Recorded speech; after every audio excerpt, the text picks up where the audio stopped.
Alô? Abriu o seu áudio.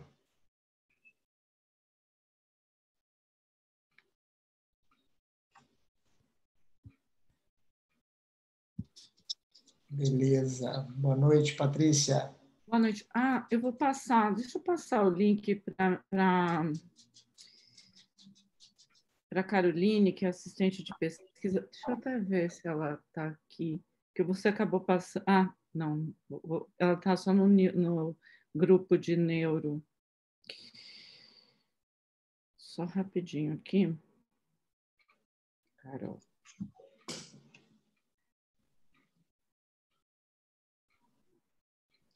Ok. Ela gosta de assistir a luz. Bom. Boa. Muito bem, então. Tudo boa bem. Noite. Boa noite. Você aqui, tá bom? E aí depois a gente compartilha a tela, as pessoas estão entrando devagarzinho aqui. Lembrando que esse programa ele vai entrar numa playlist da Reddor no YouTube, que também está no link que eu mando para todos. Com muito prazer que a gente começa mais uma sessão do Centro de Estudos do Hospital Caxias d'Or, excepcionalmente hoje às 19 horas, com o tema Ressonância Magnética Fetal, onde estamos e para onde vamos. Nossa apresentadora será a doutora Patrícia Zenfeld, desculpe se eu errei na pronúncia. Zenfeld. Isso. Médica especialista em diagnóstico por imagem pelo CBR, neuroradiologista pela Unifesp, coordenadora da pós-graduação em neuroimagem fetal da FMF-LA Academy, coordenadora do grupo de estudo e pesquisa em ressonância magnética fetal do DDI, Unifesp e FID, e grupo de estudo e pesquisa em neurofetal e neonatal do IDOR. Quem vai moderar sou eu mesmo, Jair Braga, né? Sou coordenador da maternidade do Caxias e diretor médico da maternidade escola da UFRJ. Patrícia, muito bem-vinda ao Centro de Estudos do Caxias d'Or. Quando quiser, por favor, pode compartilhar a sua tela e nos brindar com a sua apresentação.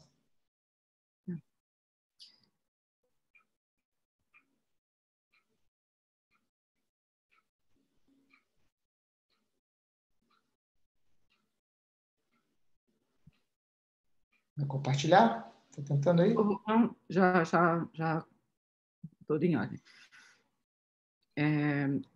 Que eu preciso abrir antes, nesse Zoom, a gente precisa deixá-la aqui selecionada, né? Como é um público bastante diverso, eu procurei montar uma apresentação com uma exposição da metodologia e com uma riqueza de casos, para que a gente possa, apesar de o interesse ser também na segurança, em outros fatores, eu acredito que a indicação seja das principais curiosidades, né? Então, eu acabei montando mais focado na indicação, mas não deixando de explicar alguns outros pontos e cuidados, tá? Então, a ressonância fetal, já há pelo menos 20 anos, ela tem sido uma ferramenta bastante preciosa no diagnóstico pré-natal. E então, a minha aula vai ser para que vocês entendam onde ela está no contexto da gestação. Se a gente for falar de como ela está hoje na assistência e como ela está sendo usada na pesquisa, né? E muitas coisas que ela já está sendo usada na assistência, ontem foram pesquisa. Para que vocês possam realmente conhecer um pouco mais o método, eu fiz uma revisão dos principais guidelines, consensos, normativas, e eu vou explicar sobre a segurança do método, sobre as indicações e principalmente onde ela está no contexto do médico fetal, no aconselhamento, orientação, eu gosto mais de chamar orientação parental. No apoio à cirurgia fetal, e no suporte aos estudos de pesquisa. Bom, se nós formos pegar o Brasil e comparar com alguns países, o Brasil é um país continental, porém, primariamente, legalmente, de saúde pública. Porém, a gente sabe que é um país que usa tanto a saúde pública quanto a saúde privada. A saúde privada é muito forte no nosso país através dos convênios, tá? Então, se a gente fosse comparar o Brasil, um país continental, a gente teria que comparar o Canadá como saúde pública, mas a gente mais se parece com os americanos, que é uma saúde privada. Então, vamos misturar um pouco os dois. O que acontece num país continental? Num país continental, você tem uma população enorme, com uma distribuição assimétrica, e os grandes centros de terciários quaternários, eles estão localizados em alguns pontos e às vezes muito distantes, e é nesses pontos que você vai ter os exames os profissionais e os exames mais específicos, né? E a ressonância fetal, ela vai estar localizada nos centros quaternários, tanto no serviço privado quanto no serviço público, tá? Por quê? Porque ela não tem razão de ser realizada num contexto de uma cidadezinha pequenininha, porque lá não vai ter o restante do tratamento. Então, é igual quando aparecem nos filmes americanos, que quando tem uma doença rara, viaja quilômetros e se estabelece num centro quaternário para tratamento. Então, é assim que funcionam quando ocorre uma malformação fetal. Então, eu deixei aí listado, porque eu acho bem bacana quem se interessar dar uma olhada nesses guidelines. Quanto à segurança, então, ele é um exame que não é invasivo, ele não envolve radiação ionizante, não tem efeitos colaterais negativos ou associados às sequelas tardias relatadas. Pelo white paper, qualquer gestante pode ser submetida a uma ressonância, mesmo que não fetal, em qualquer idade de gestação, se o benefício for maior. Se tratar de uma fetal, ela deve ser realizada a partir da 18ª semana, mesmo porque não existe uma resolução tecidual que vá beneficiar antes desse tempo. A maioria dos mapas de biometria, de sulcação, ou de toda a sistematização de análise das estruturas fetais, ela é normatizada a partir da 22ª semana de gestação, tá? Então, a ressonância normalmente é solicitada, em raros casos antes, mas na maioria das vezes a partir de 22 semanas, ou seja, depois do morfológico do 2º trimestre, tá? Bom, aqui eu não vou ficar listando todos as indicações de cada guideline, tá? Mas eu vou deixar para que vocês tenham isso como material. Eu vou pegar e fazer um resumo, e esse resumo ele vai se basear realmente em todos esses guidelines. E ele foi feito por essa autora,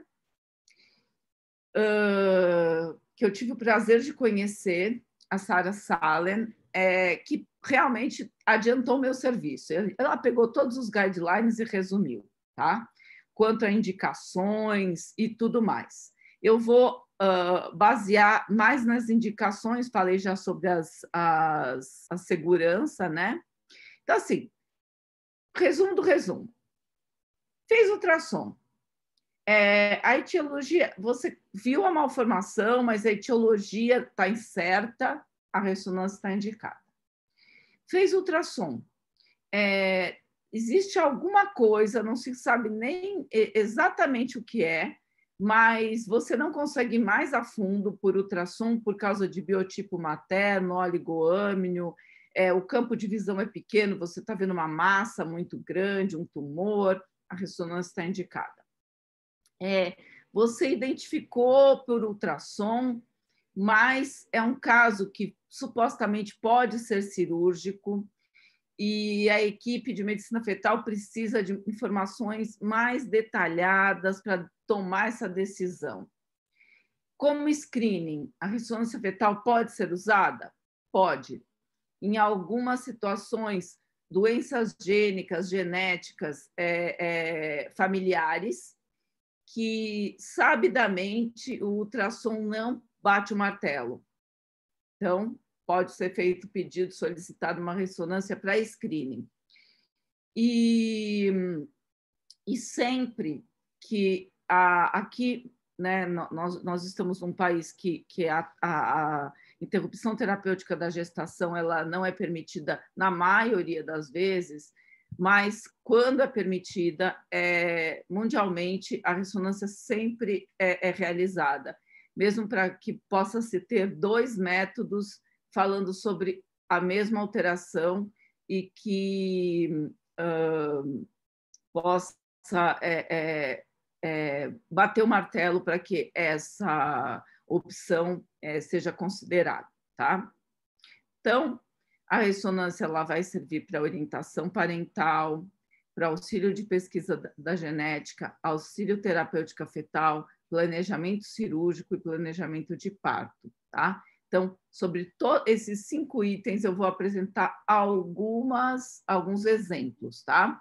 Planejamento de parto, fala, nossa, Patrícia, mas planejamento de parto, sim, tumores muito grandes, hidrocefalias, que não têm indicação de drenagem intraútero por causa da malformação de base, e você precisa realmente, no final, planejar o tamanho da cabeça, posição, tudo para poder fazer a drenagem para o nascimento, mesmo pelo cesárea, porque cesárea tem uma limitação de corte do uterino, né? E então vou tentar passar para vocês tudo isso através de exemplos, né?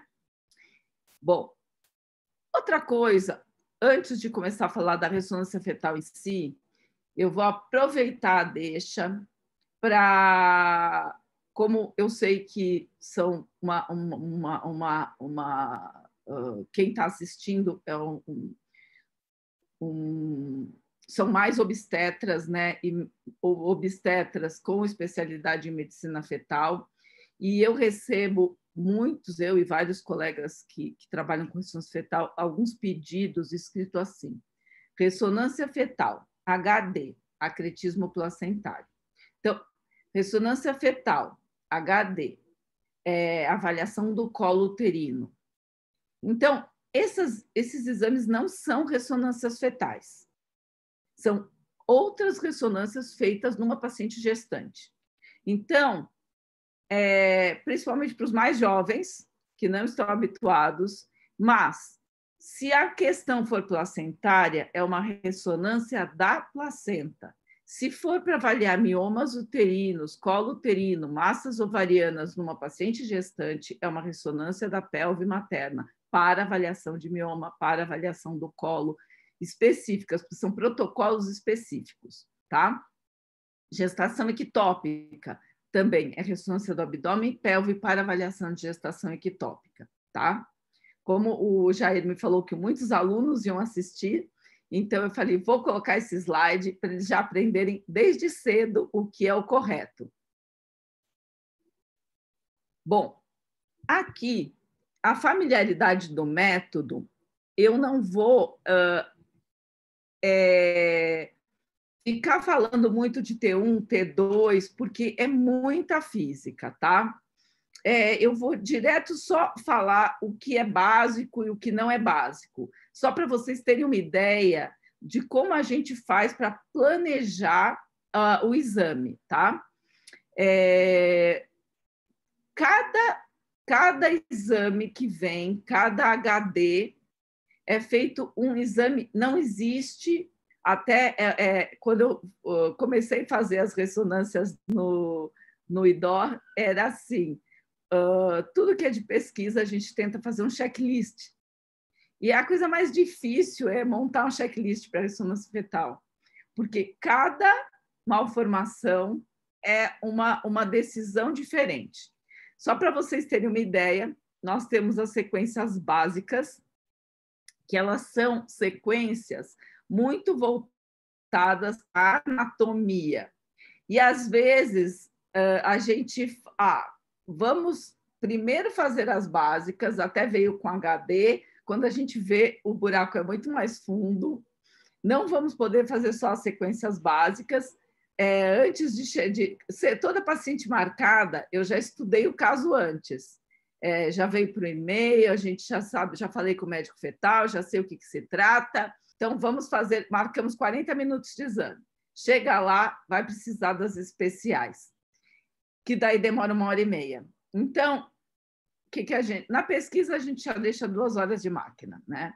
Na assistência já fica mais difícil, porque existe um pool de sequências básicas e vocês enxergam minha seta? Sim, estamos enxergando. Tá, porque tem algumas plataformas, o Teams, por exemplo, não vê a seta. E as sequências específicas. Daí eu vou mostrar para vocês o que são as básicas, o que são as específicas. Aqui são parâmetros técnicos que têm nomes diferentes de determinadas máquinas. Então, tem Philips, GE e Siemens, tá? Então, cada uma vai ter um nome para essas sequências. Então, as sequências básicas, elas vão primar pela anatomia, tá? Então, na ressonância fetal, pela anatomia fetal, na ressonância das outras coisas, pela anatomia do útero, placenta e demais anexos, né?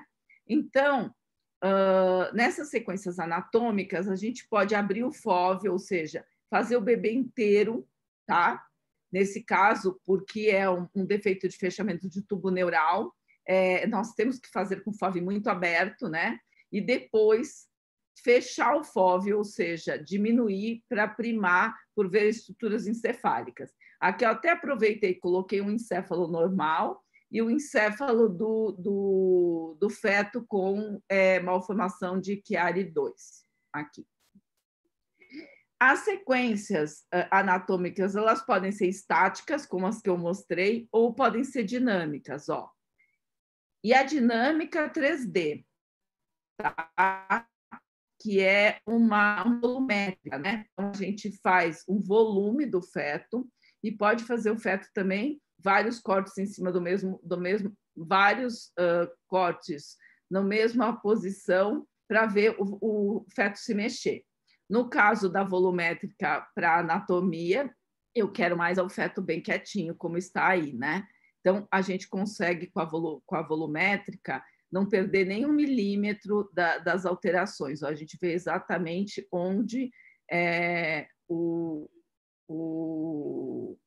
a medula se expôs, né? Opa! E não só para neuro, mas para outras estruturas do abdômen e tórax fetal, fazer cálculo de volumetria pulmonar, nos teratomas, ver se tem alguma ligação dele com a medula, com o canal medular, enfim, essas sequências elas são muito úteis, né? As sequências T1, elas já vão sair, assim, sair um pouco da anatomia e ir para sinal. Então, assim, aqui um T2 mostrando anatomia, tal, tem um ventrículo aumentado, a gente vê que tem uma substância branca aqui reduzida, ele não tá, ele está aumentado só numa porção, é um aumento focal, né? Com um sinal alterado aqui do subepêndima. Quando a gente joga um T1, a gente percebe que o plexo coroide dentro do ventrículo ele está branco e está com umas bolinhas, tal. Então, o que aconteceu aqui? Teve uma hemorragia. Então, teve uma hemorragia subependimária que drenou para dentro do ventrículo, que agrediu o plexo coroide, e esse plexo coroide está com uma inflamação secundária pelo sangue, e está sangrando, tá? Então, aqui já foi uma lesão um pouco mais antiga, só que o plexo coroide ele demora um pouco mais para parar de sangrar, porque ele sofre um processo inflamatório. Então, o T1 é usado para ver hemorragia, sangue, né, em vários tempos, calcificações e gordura. Casos de tumores, a gente geralmente faz até uma sequência que chama Dixon, que faz um T1 normal, com saturação de gordura, com saturação de água. Então, vai tirando para a gente ver quais são os elementos daquele tumor, tá? Então, é uma sequência bastante usada. E o T1 também, ele pode ser estático, como ele pode ser volumétrico. Então, aqui, ó, no volumétrico, olha que interessante.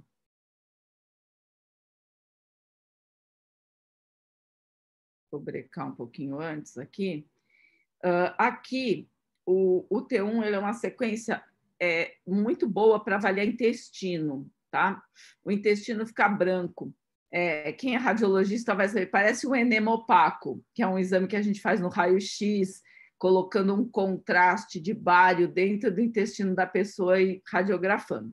Então, aqui a bexiga fica preta, então, líquido é preto. Então, ó, líquido amniótico, o bebê deglute o líquido, então aqui, ó, na orofaringe dele está preto, se você ver o estômago é preto, a vesícula é preta, a bexiga é preta, e os órgãos que têm um teor proteico aumentado, eles vão ficar brancos. Então, ó, o fígado é branco, o que vai nos proporcionar uma boa avaliação quando a gente precisa saber em hérnia diafragmática sobre fígado up, fígado down.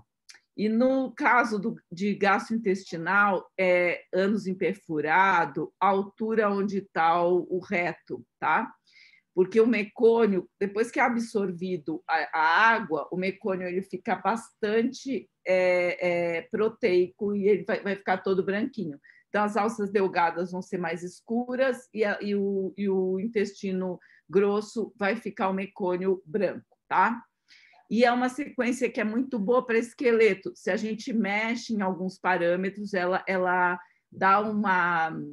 Ela e uma outra que chama Trufisp, no T2, elas são boas para a gente examinar esqueleto, tá? Então, essa é um volumétrico em T1, tá? E agora vem as avançadas, as sequências ultra especiais, tá? Por exemplo, a gradiente T2 e a DWI. A DWI a gente usa muito, gradiente T2 e a DWI, para ver hemorragias ultra precoces, que você não vê pelo ultrassom, você não vê pelas sequências básicas da ressonância. Ou seja, estou cuidando do tempo aqui, você vai analisar, por exemplo, fetos com restrição de crescimento intrauterino ou gemelares com transfusão feto-fetal, e você está começando a centralizar, você quer ver o time e se está tendo algum insulto cerebral.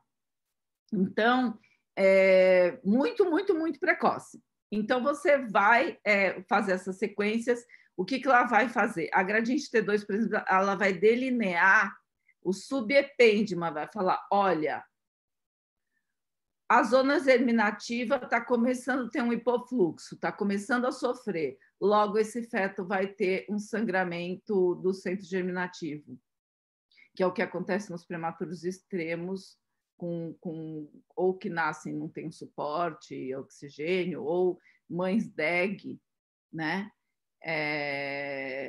Pré-eclâmpsia, síndrome HELP, enfim. E o DWI ele vai ver processos isquêmicos ultra precoces na substância branca, tá?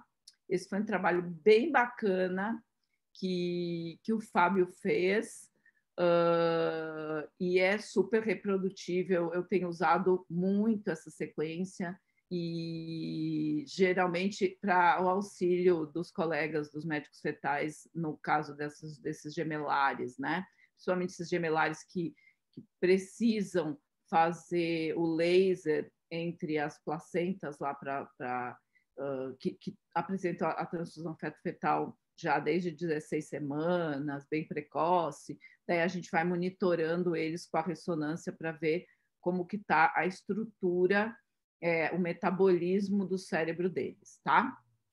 A gente usa o DWI também para massas, formações císticas indefinidas.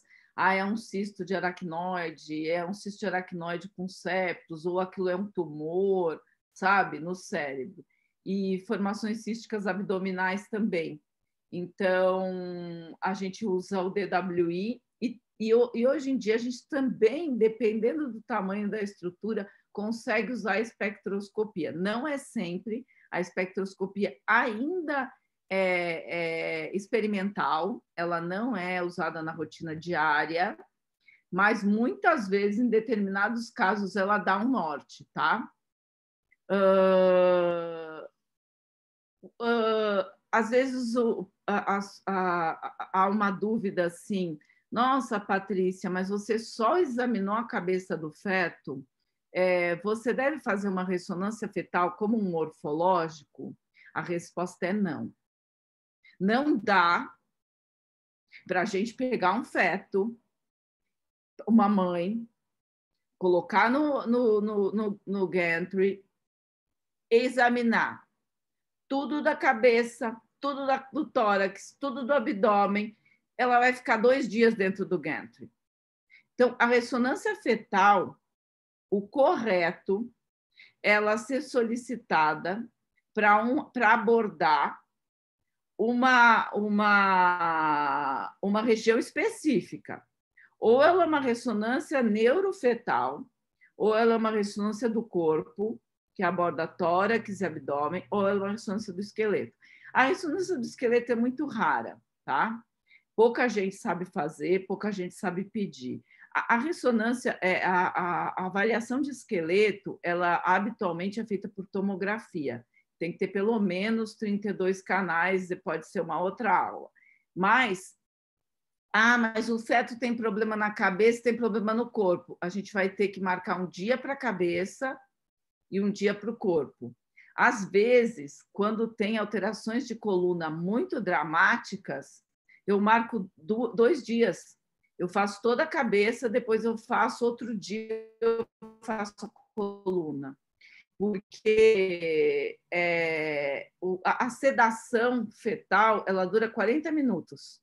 Para que eu possa realmente examinar o polo cefálico, eu levo os 40 minutos.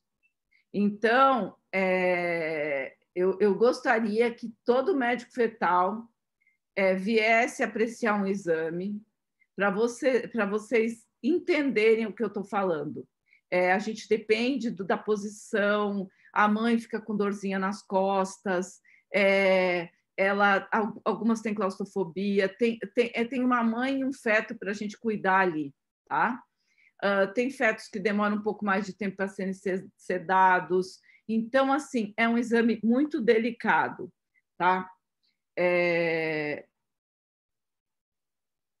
Jair, eu tenho 30 ou tenho 40 minutos? Pode falar à vontade, não se preocupe. Tá.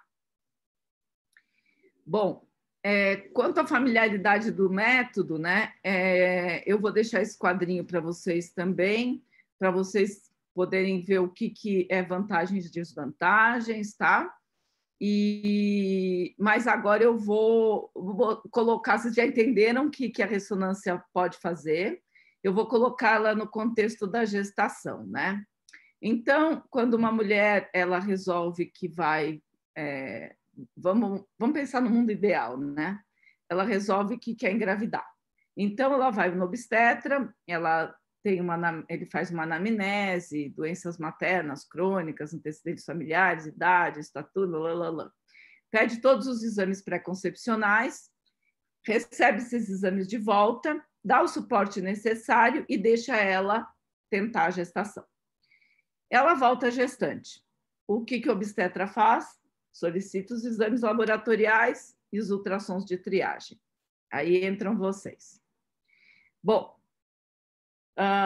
como eu trabalho há 20 anos diretamente com os obstetras e os médicos fetais, então, tanto eu trabalho no serviço público quanto no privado, e como trabalho nos centros terciários e quaternários, o que a gente percebe? Mas isso aqui é mundial, tá? Eu sei que é o mundo ideal, a gente gostaria que todos os lugares fossem assim, então, e eu sou aquelas esperançosas que um dia o mundo vai ser assim, o Brasil vai ser assim. Então, nós temos basicamente 3 tipos de gestantes iniciais. Nós temos aquela gestante jovem, sem comorbidades, que vai ser encaminhada para um ambulatório geral. A gente tem aquela gestante idosa, sem ou com comorbidades, que já vai para um ambulatório de alto risco. E a gestante jovem, deixa eu só colocar isso, com comorbidades, que já vai ser encaminhada para um ambulatório de alto risco. Por que eu falo isso? Porque elas vão ter abordagens diferentes, né? Aqui, essas daqui vão ser já atendidas do D0 por um especialista de alto risco, né? Que no Brasil, essa formação geralmente é feita junto com... o especialista em medicina fetal. A gente, às vezes, fala departamento de medicina fetal, nas escolas, geralmente, tem uma separaçãozinha, né? Tem o alto risco materno, então aquelas pacientes com diabetes, DEG ou hipertensão primária, tem colagenoses, enfim. E o departamento de medicina fetal, que trata de doenças fetais, né?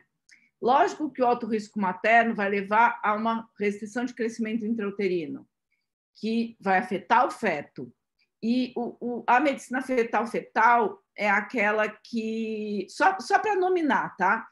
É que o feto já apresentou um problema, então quem vai ter que cuidar dele vai ser como se fosse o pediatra do feto, que é o médico fetal.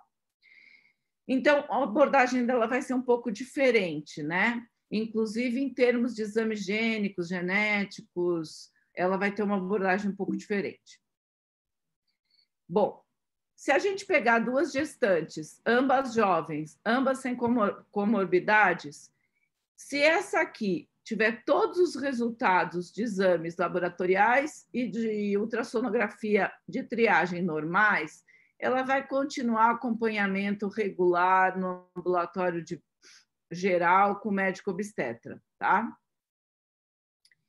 Agora vamos pegar essa nossa outra gestante. Ela foi lá, ela é uma gestante normal, sem comorbidade, fez seus exames laboratoriais, deu normal, exames de ultrassom, fez o inicial, né, para datar a gestação, para ver se a gestação estava atópica normal, morfológico do primeiro tri normal, foi para o segundo trimestre laboratório normal, ultrassom do segundo tri do intermediário normal, foi para o morfológico, puf, deu uma alteração no morfológico do segundo tri, de triagem.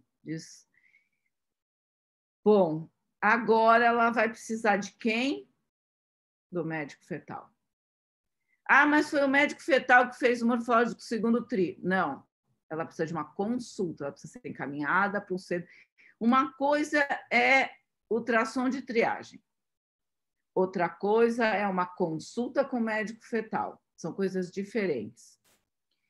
Então, vamos dizer que nesse ultrassom deu um exemplo, tá? Uma alteração neurofetal.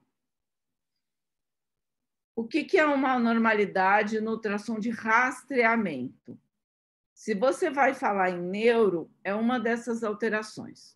Ou deu uma ventriculomegalia, ou uma ausência de cavo do septo, ou uma cisterna magna com mais de 10 obliterada, ou um diâmetro cerebral transverso menor que 5, macrocrania, microcrania, formação expansiva, desvio de linha média, defeitos do tubo neural.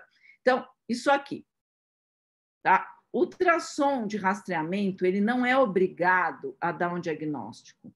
Ele vai dar que tem a ponta do iceberg, tem um gato no telhado. Não dá para todo ultrassonografista de rastreio querer ser o herói. Não banca. Encaminha essa paciente para o médico fetal, para consulta, tá? Ultrassom no rastreamento normal, ultrassom de rotina continua. Alterado, avaliação dedicada. Neste momento, esta nossa paciente, ela vai precisar da obstetra dela. Oi? Posso continuar? Pode, desculpe. Tá.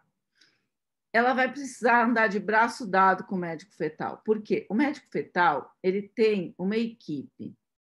Ele vai contar com a equipe de genética, a equipe de suporte neonatal, e ele vai contar com alguém da equipe dele ou ele mesmo que sabe fazer uma neurosonografia, que é a avaliação dedicada ao sistema nervoso central fetal.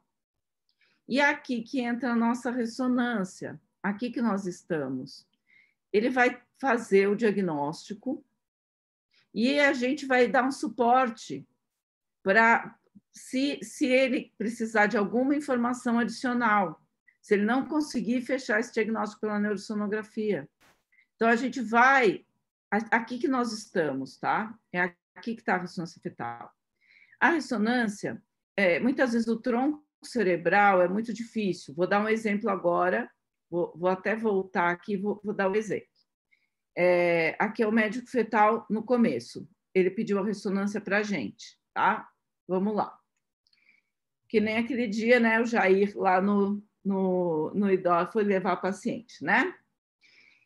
Vamos lá. Então, uma paciente de 28 semanas, ventriculomegalia supratentorial, ventrículos dilatados e assimétricos, terceiro dilatado, então, configura uma ventriculomegalia supratentorial.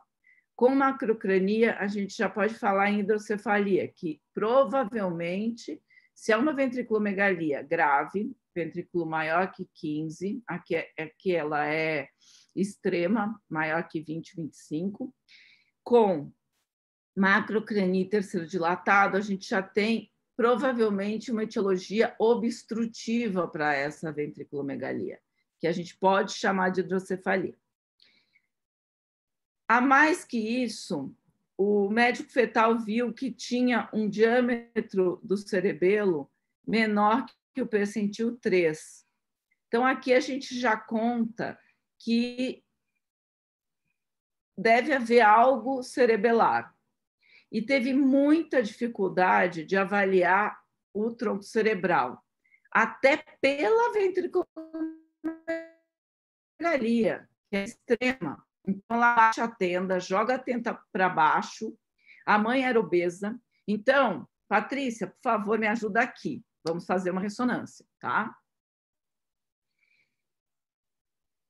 Vamos estar dentro das indicações de ressonância. Então, vamos lá. Então, aqui eu não acrescentei muita coisa, a não ser que esse parênquima estava extremamente afilado no lobo occipital. No corte sagital, com foco aqui na fossa posterior, o que eu vi? Que tinha um aqueduto, um mesencéfalo meio mal formado aqui, com o aqueduto todo obstruído, só com uma pontinha, com o terço superior aberto, né, que é o formato em bico de pato. A ponte estava todinha colada aqui no clivus, né? Você perdia toda aqui a cisterna pré-pontina, pré-bulbar, E aqui, no local onde deveria ter um vermes, eu não consigo configurar isso aqui como sendo um vermes, tá?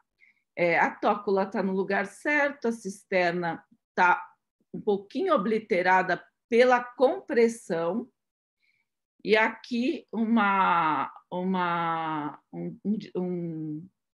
plano coronal, né, que a gente vê esse vermes, esse cerebelo aqui pequeno, e aqui a gente já começa a ver que ele parece arredondado.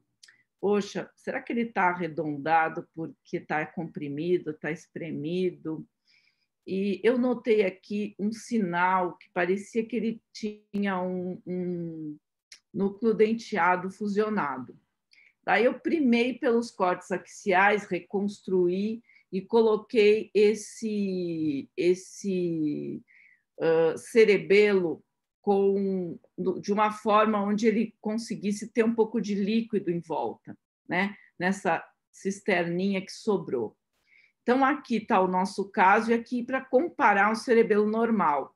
Então, aqui você vê que nós temos uma situação de folias contínuas de um lado ao outro, tá? Então, pode ver que eu cortei bem na altura do bulbo aqui, e aqui também na altura do bulbo. Esse é um caso normal. Então, a gente vê os dois hemisférios cerebelares e no meio o vermes. O que ele tem de diferente? O vermes tem as folias horizontais e os hemisférios têm as folias obliquadas, né? Então, aqui, folias de um lado a outro, com um contorno posterior do cerebelo redondo. Aqui a gente tem que parece o formato de uma nádega, né? Uma nádega. Se eu cortar na altura da ponte, altura da ponte, o que nós temos no cerebelo normal? Nós temos aqui um núcleo denteado, aqui outro núcleo denteado, aqui a porção Blake da cisterna magna, e aqui o que nós temos? Núcleos denteados fusionados, pedúnculos retificados, quarto ventrículo redondo. Então, são todas as características. Depois, aí já pode aproveitar para fazer uma provinha com seus alunos, né? Todo mundo tem que escrever o que é para o Jair agora, e daí o Jair vai falar se está certo ou não. Quarto ventrículo redondo, né?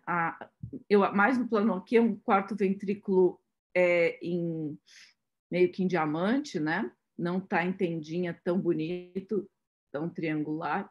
E aqui o que eu notei de cara? Eu não vi a fissura primária e não vi nenhuma das outras fissuras.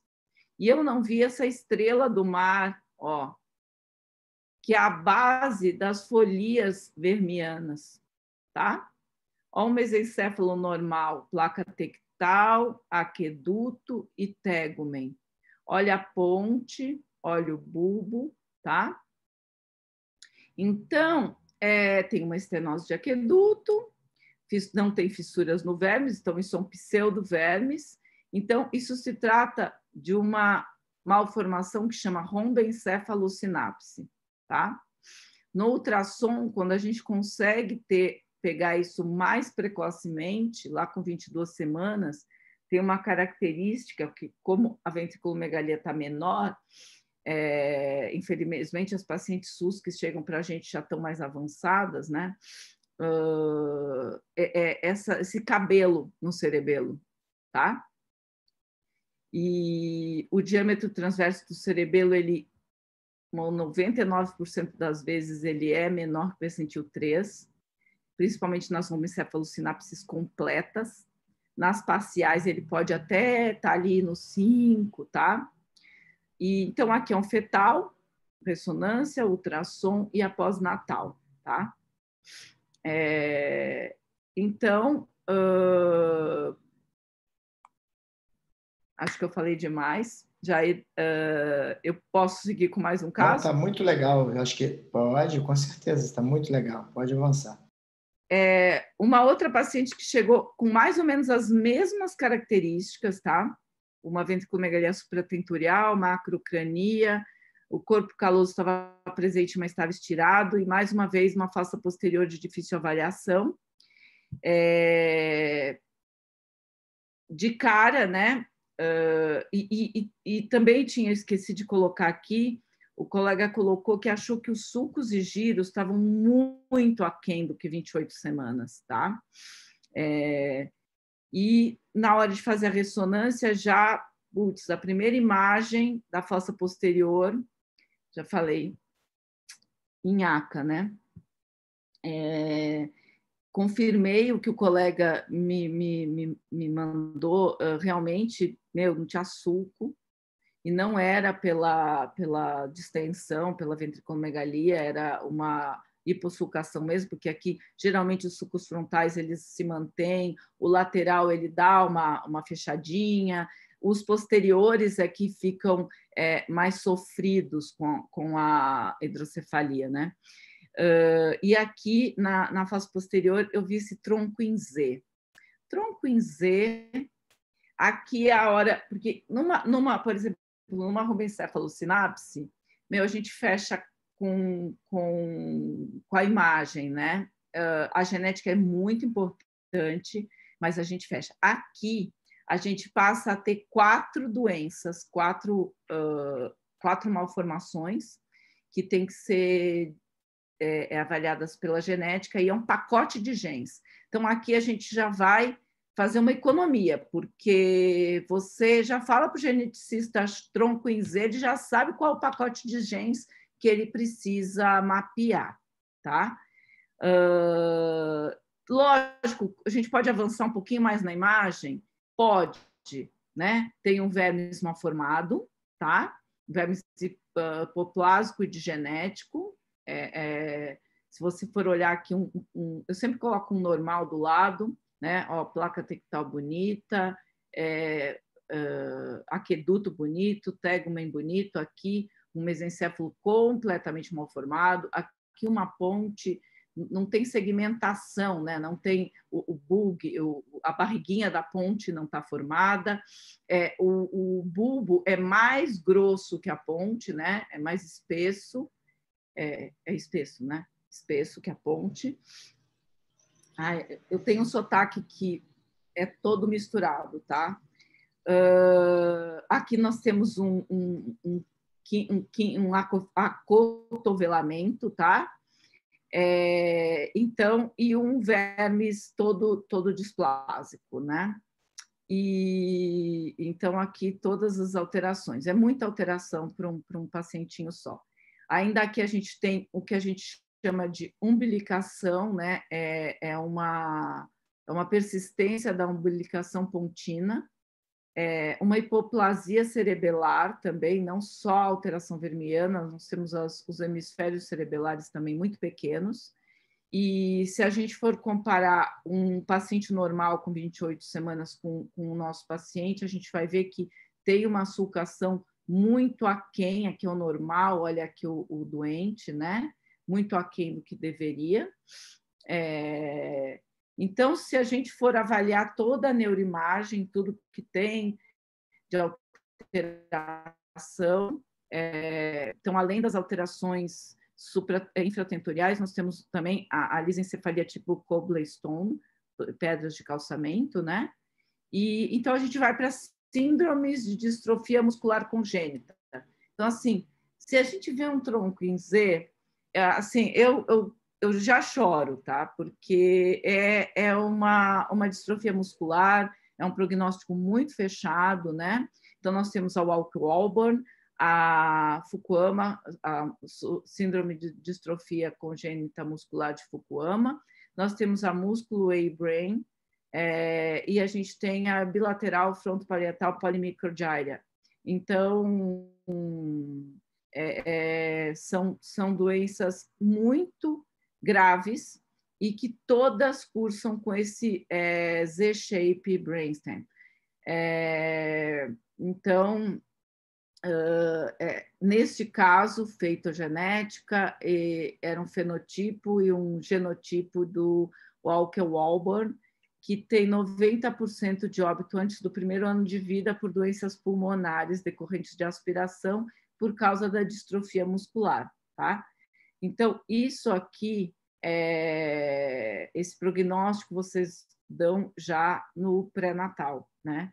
Então, esse casal já tem que ter uma orientação parental muito dolorosa, mas é essa orientação.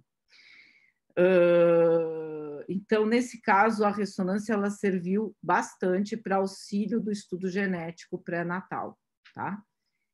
Com 28 semanas já fecha.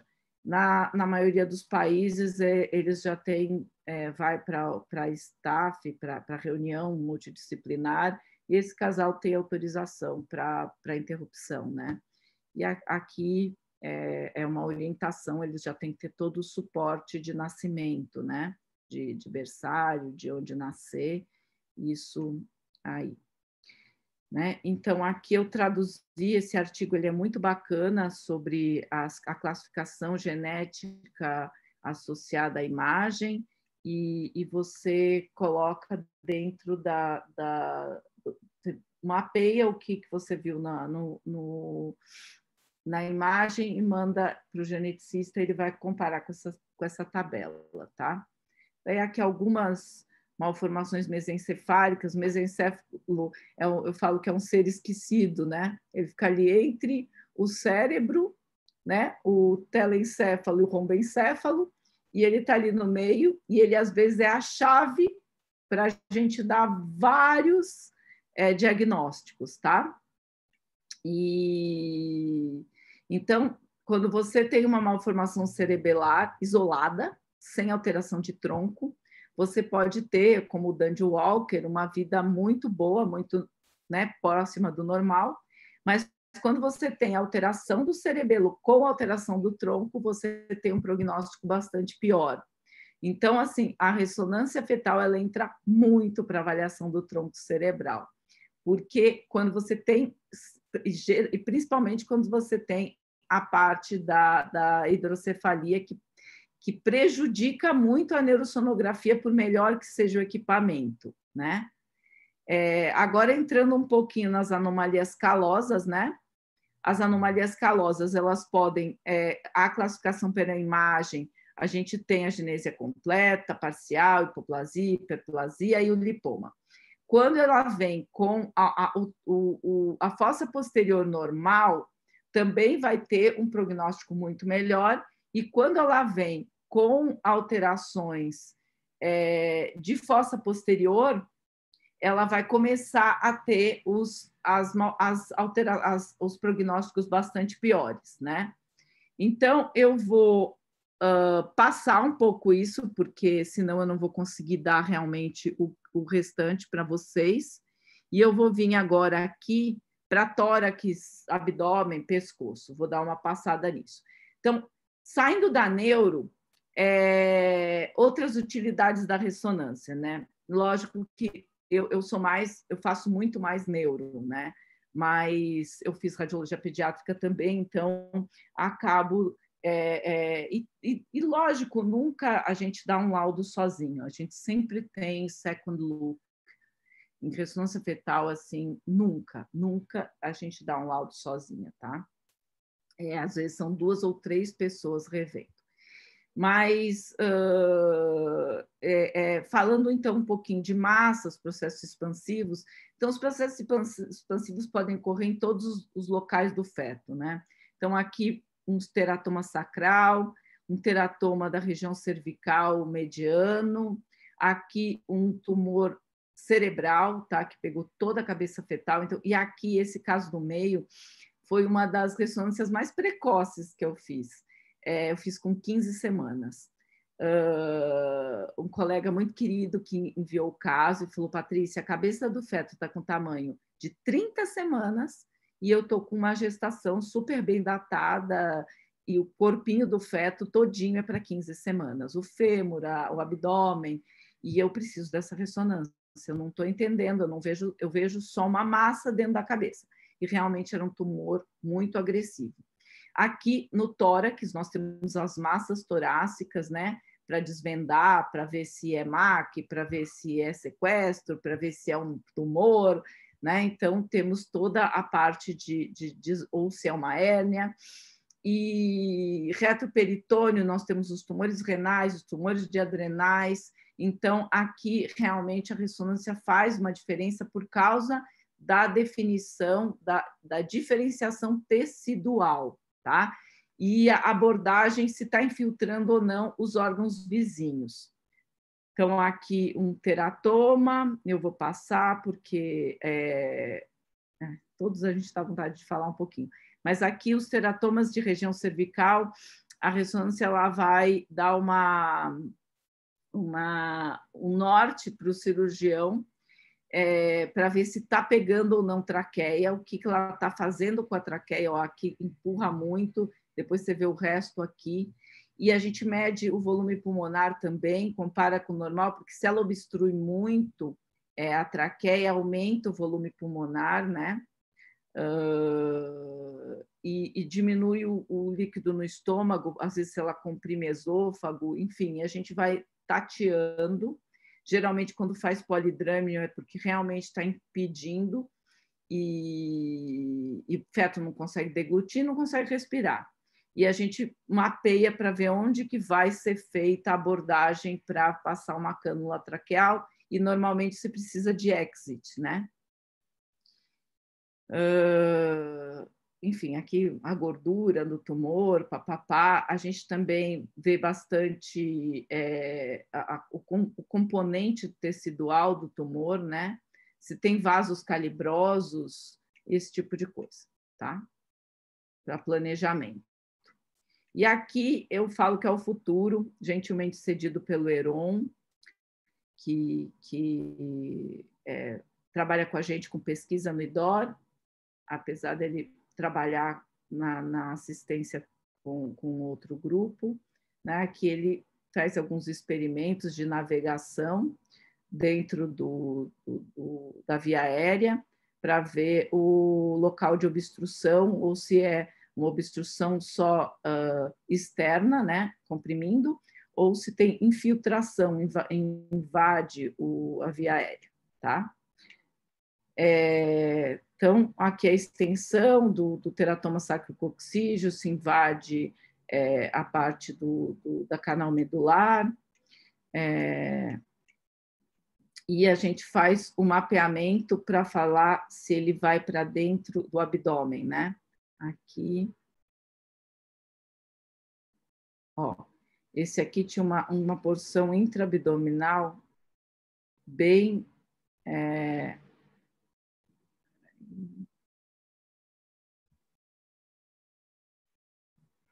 Ó, ele invadia, ele empurrava a bexiga para frente e invadia a parte dentro do abdômen. Então, a gente, para graduar ele já é um grau, um grau B3, tá? Aqui no pulmão, para dizer se é um sequestro ou se é uma MAC, também a gente consegue avaliar os vasos que vão irrigar. E nesse caso era um biotipo materno, era uma mãe assim extremamente obesa.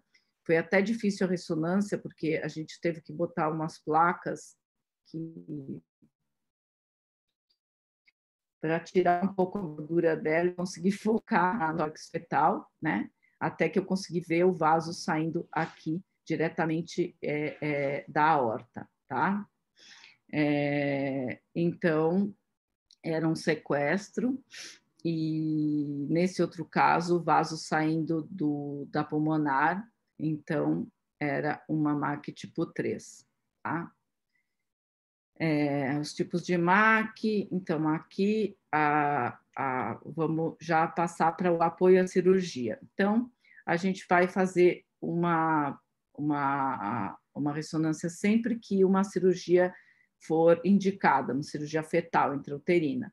Então, para correção de mielomeningocele, né, de disrafismos abertos, mielomeningo, raquisquise, ela faz parte até das regras do MOMS. para avaliação de fetoscopia para colocação do balão traqueal, geralmente calcular bem o volume pulmonar, para a punção de cistos, quando as MAC estão dando disfunção, compressão de cava e ascite, nas complicações de gestação monocoriônicas, para avaliar, como eu falei, contei para vocês sobre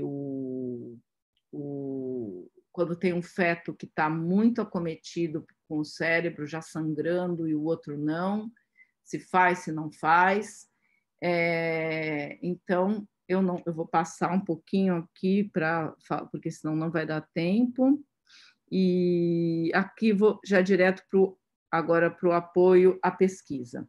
Então, já de muito tempo, a ressonância já fazia algumas abordagens até em embriões para ver como que o cérebro se desenvolve, tá? Então, aqui são ressonâncias feitas em embriõezinhos, 5, 6 semanas, 7 semanas, 11 a 14 semanas, todas as dobras que o telencéfalo, o mesencéfalo e o prosencéfalo, o mesencéfalo e o rombencéfalo vão fazendo, as dobras, entendendo as dobras da ponte, né? E então isso aqui foi tudo mapeado por ressonância. Tem um artigo da Radiographics de 1993, já fazendo ressonância dos embriões em óbito, né, de abortamentos, mapeando o desenvolvimento encefálico, tá? Aqui eu já vou falar de pesquisa e futuro, né? Cada vez mais a gente acaba se debruçando nas pesquisas de ir além da morfologia e ir ao metabolismo do cérebro e até as conexões do cérebro, né? Como elas se formam de uma forma normal e como que elas se formam de uma forma anormal. Então, até vendo um feixe sigmoide já na vida intrauterina. Isso aqui ainda é pesquisa, mas eu espero que logo, logo a gente mapeie todas os tratos, né, de substância branca, toda a conectividade cerebral.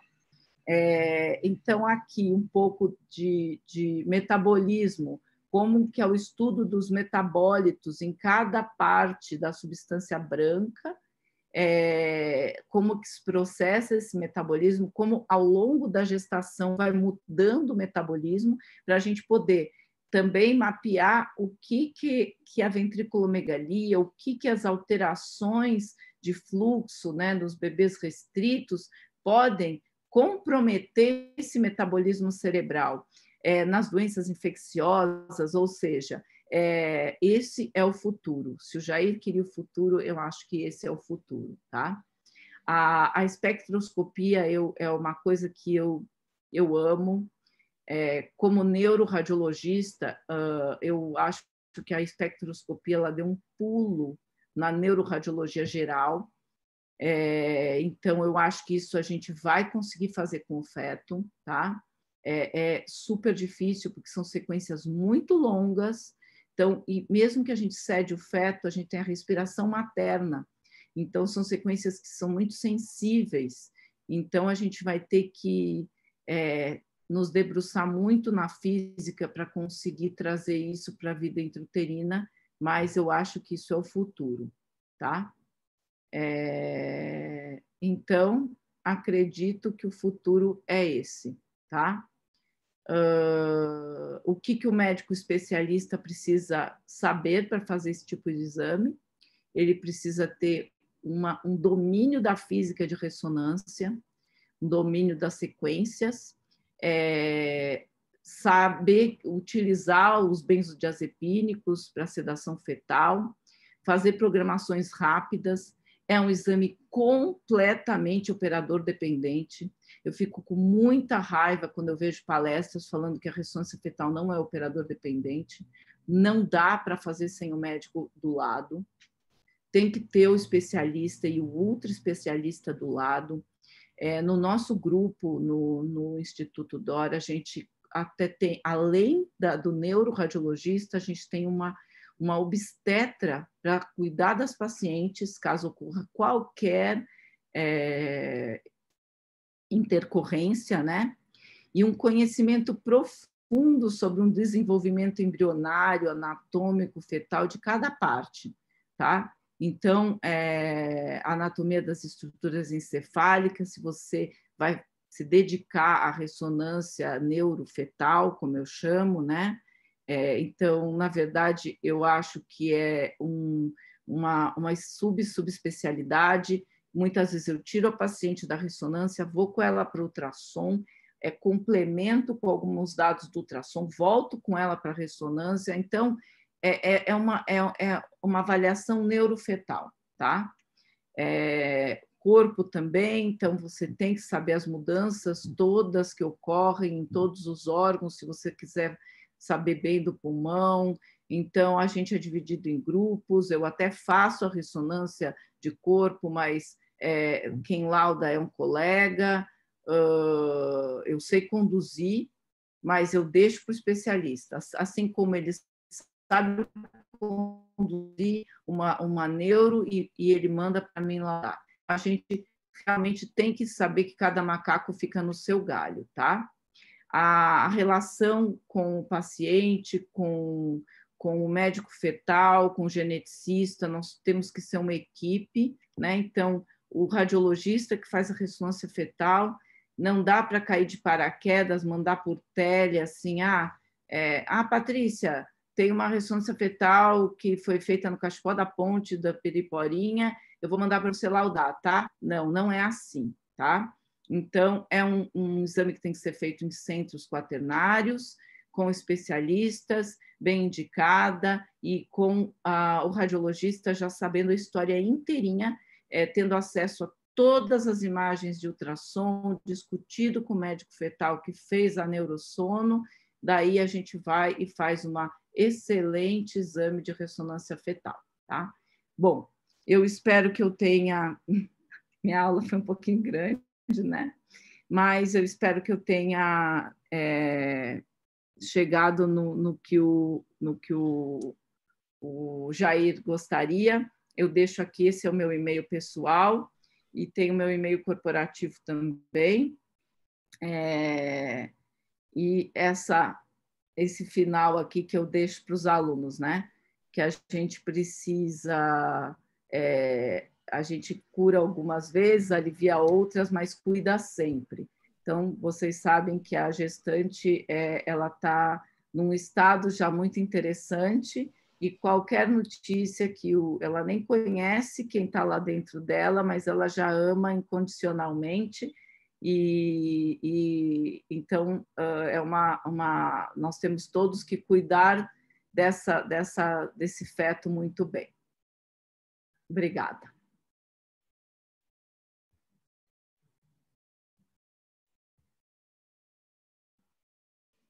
Alô?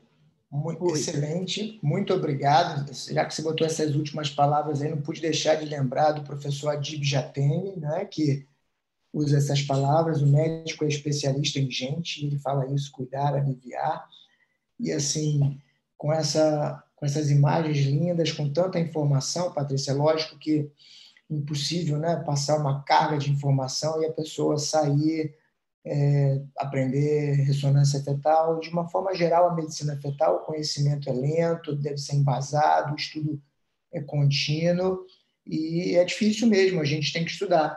Mas, voltando aqui nas coisas que você disse, eu anotei algumas só para a gente acrescentar e daqui a pouco a gente abre para os nossos colegas. Eu gostei muito de uma coisa que você disse, que o fetólogo, médico fetal, como você chamou, a gente costuma chamar de fetólogo, ele é o pediatra do feto. Eu achei maravilhoso isso. Eu nunca me vi num papel de pediatra, mas é verdade, tem muita analogia com isso. E você deixou bem claro que a ressonância ela é um exame muito importante, mas a gente sempre diz isso, que é operador dependente. Não adianta você botar uma ressonância fetal, você tem que dizer qual é o problema, especificar, e o exame ele não pode ser banalizado.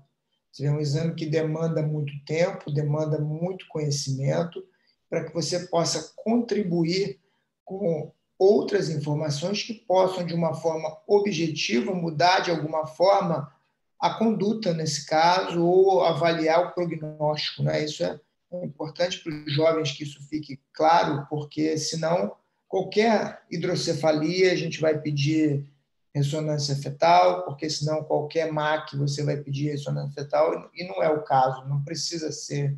Quando você pensa assim, o que é a ressonância? É uma coisa bastante interessante para a gente pensar. O que a ressonância pode acrescentar nesse caso para eu pedir e esse feto ter alguma coisa, esse bebê ter alguma coisa diferenciada nesse diagnóstico? Eu acho que essa mensagem é muito importante. E eu gostaria, uma pergunta agora, depois a gente abre, como é que deveria ser ou como é que está isso? A formação, porque da mesma forma que é difícil a gente formar o profissional hoje em medicina fetal, isso já está acontecendo, né? Tem pós-graduação, tem residência R4, mas não é aquela coisa que nem, olha, vai fazer ressonância, vai fazer residência em radiologia, vai fazer residência em GO. Como é que deveria ser o caminho para que um médico, obstetra ou radiologista ou médico não especialista pudesse enveredar para aprender ressonância fetal? Jair, eu vou ser bem sincera. No mundo inteiro, a ressonância fetal ela é do radiologista pediátrico, tá? Ela faz parte da formação do radiologista pediátrico. Então, na Europa, por exemplo, na maioria dos países, você opta, quando você vai fazer residência, por fazer ou radiologia adulto ou radiologia pediátrica. Então, a radiologia pediátrica, na França, por exemplo, ela dura 5 anos. E você vai aprender desde o feto na barriga, desde o ultrassom fetal, até a criança com 18 anos.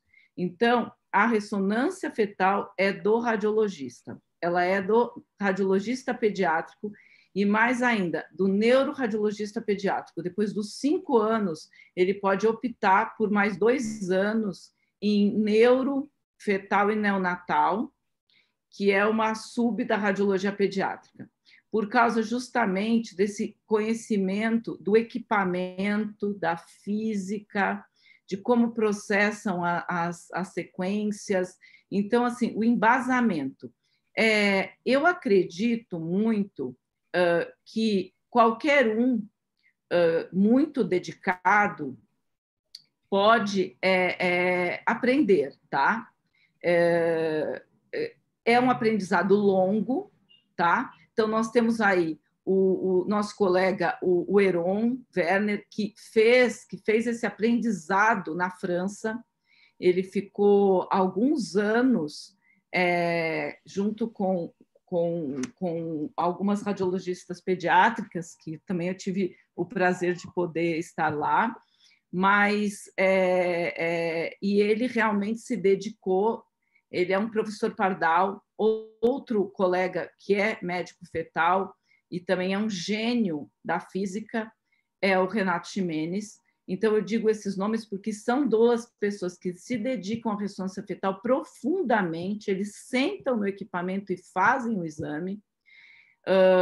Então, assim, não existe realmente, como você disse, uma formação formal, um jeito formal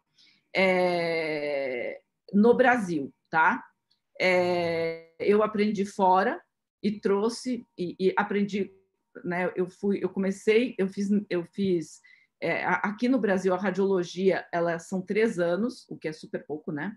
Depois eu fiz radiologia, neuroradiologia e fiz radiologia pediátrica. Então, e fui, né? E sempre fiz ultrassom fetal desde o meu R1, porque na minha época não tinha. Eu vi a primeira sonda transvaginal ser criada, né? Vou fazer 50 anos esse ano, tá? E eu me formei com 22. Então, assim, hoje eu posso falar, na minha experiência, eu lembro que uma vez eu fui dar uma aula, o professor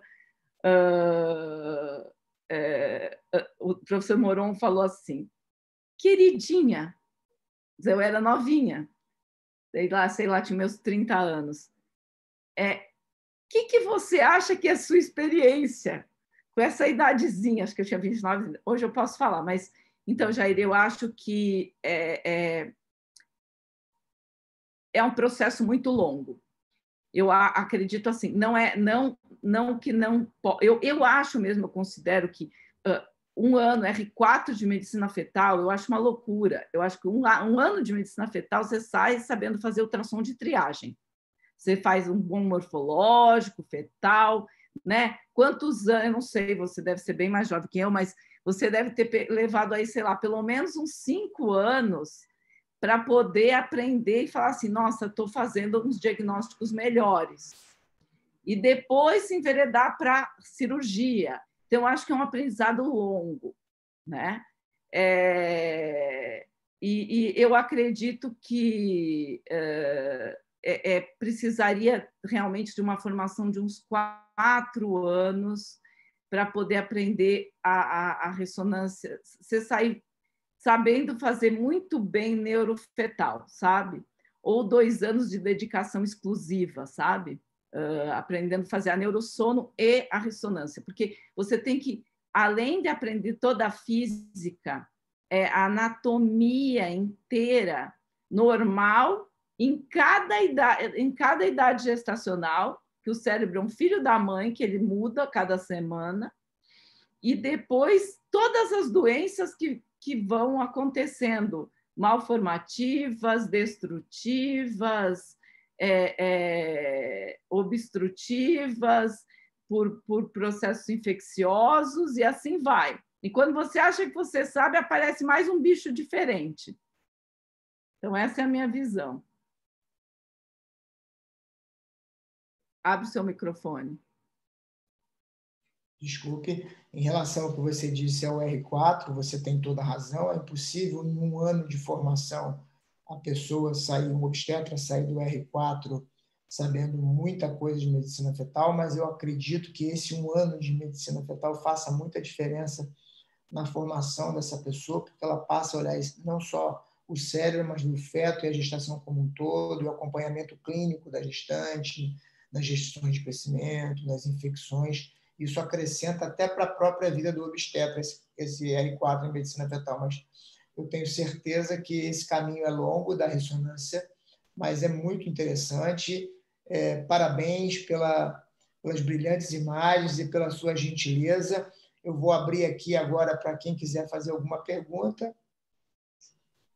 Alguém fazer alguma pergunta para a professora? Muito bem, então. Já mandaram pelo bate-papo aqui, não, teve só a Bianca Guedes, que ela acertou o diagnóstico, rombencephalossinapse, quando você colocou lá. Gostei, Bianca. Não, e o que eu digo de R4, Jair, eu acho fantástico. Eu acho que todo mundo tinha que ter um R4 de medicina fetal, até para as restrições. Mas o que eu acho bacana é quando esse R4 continua fazendo um mestrado, um doutorado num assunto específico. Sim. E daí eu acho lindo na Escola Paulista, por exemplo, na Unifesp, vou dedicar só ao coração, ou eu vou dedicar só à restrição de crescimento, eu vou dedicar à neurosonografia, faz a tese de mestrado, depois do doutorado, você vai vendo a pessoa crescendo no conhecimento, assim. Eu acho muito bonito, acho que tem que continuar estudando, sabe? Só fazer o R4 e se mandar, se desvincular, eu acho que assim, a pessoa tem que, no R4, ela sai realmente com uma outra visão e ela abraçar alguma coisa que ela goste muito e continuar, né? É isso que a gente quer dos alunos, né? Não, com certeza. E no final das contas, hoje em dia, por exemplo, lá na maternidade escola, essas ex-residentes nossas, que hoje devem ser já umas 20 por aí, são a maior parte das patologias que chegam para a gente são encaminhadas por elas, os gemelares, as mielo, e bem encaminhadas, né? Já bem rastreadas. Quando vem um caso de fora, assim, com aquele ultrassom que você olha, torce a cara, você fala assim, não, aí você tem que recomeçar a explicar tudo, muitas vezes com muita confusão, mas até para esse colega que manda um caso que eventualmente foi mal avaliado, mas ele teve a percepção de ver que tinha alguma coisa errada, isso já é importante, porque o pior é quando o Não, colega não sim. vê nem que tinha nada errado, esse é pior, é o pior de Não, todos. quando chega aquele caso assim que com 32 semanas uma aluna sua pegou a alteração, revisa todos os outros ultrassons ticados como normais e já tinha normalidade, é muito triste, né? Eu acho que assim, se já viu que tem alguma coisa errada e consegue mandar para o centro terciário, quaternário, já é um grande avanço. Eu acho que é assim que tem que funcionar mesmo, né? E assim, no IDOR, eu agora já tenho começando uma iniciação científica, mas logo mais eu acho que a gente vai, nessa parte de neuro, principalmente, a ideia é realmente fazer algo que abra para o mestrado, doutorado, e daí para um estudo mais profundo e provavelmente aberto a quem quer estudar, as portas estão abertas, né? E o nosso banco de dados, né? Por exemplo, no Hospital Caxias Doc, a gente tem a medicina fetal forte com cirurgia fetal, quer dizer, parceria Sim. com o Caxias, parceria com a maternidade escola, e a gente vai produzindo e melhorando e adquirindo conhecimento. É importante a gente dizer que no Caxias Dora, o espaço aqui, o Centro de Estudos é do Caxias Dora, a gente tem o fomento da direção do Caxias Dora, né? Doutor Júlio, doutor Maluli, e os meus colegas que dirigem o Centro de Estudo, do Bruno Bandeira e Luciana Rezende. Assim, essa palestra foi maravilhosa. Eu peço agora, Patrícia, que você teça seus últimos comentários para que a gente possa encerrar. Não, na verdade, vou pedir desculpas por ter prolongado, mas ter feito uma aula maior que os 40 minutos, mas que era uma abordagem bem grande, né? Eu fiquei com dó de deixar de fora alguma coisa que não desse para mostrar realmente tudo. E a minha mensagem é que assim o Instituto DOR está de braços abertos para receber os casos, né? Agora nós estamos num período que o Covid realmente está nos tomando um bom tempo, mas sempre que tiver algum caso que precise muito,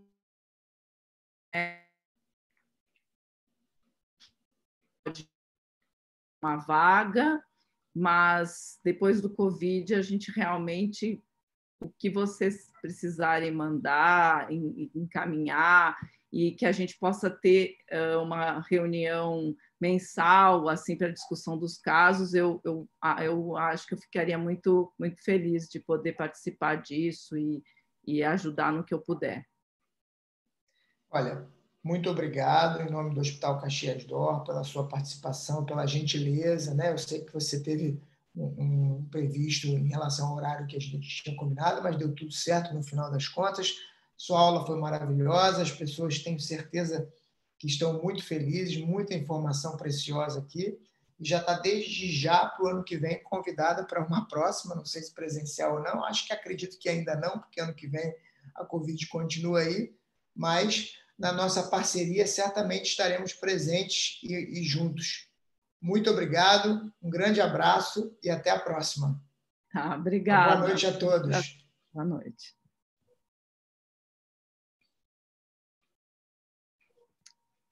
Meu mouse está com problema.